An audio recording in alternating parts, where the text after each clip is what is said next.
शेळी जी आहे त्या शेळीला 3 पिल्लं झालेली होती। त्या 3 पिल्लापैकी 2 पिल्लं ही ती शेळी पाजते, एका पिल्लाला दूध मिळत नाही।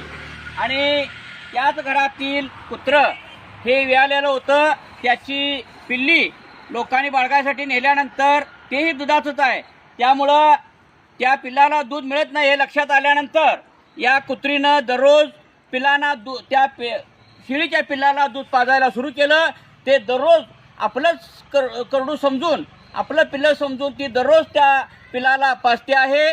खरं तर माणसापेक्षा जनावर हे शहाणं असतं, हे यातून शिकण्यासारखं आहे। माणसाला सुद्धा याचा धडा घेण्यासारखा आहे। माणसं सुद्धा माणसाबरोबर व्यवस्थित वागत नाहीत, परंतु या इतर वेळी आपण पाहतो की शेळी म्हटलं किंवा करडू म्हटलं की त्याच्यावर हल्ला करणारी जात, मात्र या ठिकाणी आपणाला हे दिसून येईल की त्या शेळीच्या पिल्लाला शत्रू न समजता माझंच पिल्ला आहे असं समजून दररोज त्या एका लहान पिल्ल्याला ती कुत्री पाजत असते। म्हणजे माणसानं या जनावरांच्याकडनं, या कुत्र्याकडनं, मांजराकडनं शिकण्यासारखं आहे असं या चित्रातून एकंदर दिसून येतं। आणि हा एक वेगळा पायंडा या जनावराकडून शिकायला माणसाला मिळालेला आहे असं म्हणायला काय हरकत नाही। धन्यवाद।